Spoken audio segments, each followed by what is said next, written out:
Hi everyone, welcome back to Banking and Crypto Guide. In today's tutorial video, I'm going to show you how to activate Avant Credit Card online. Watch the video till the end and don't forget to subscribe to our channel by hitting that subscribe button. Press the notification bell so that you'll never miss another upcoming upload from us. Open up a web browser to get started.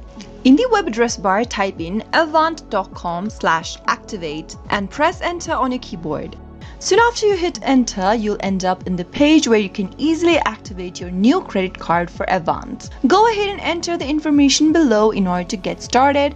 Start off by entering your email address in the first text box and head over to the next field and type in the last 4 digits of your social security number. After you are done typing in the social security number, head over to the last text box and type in the last 4 digits of your credit card that is available to you.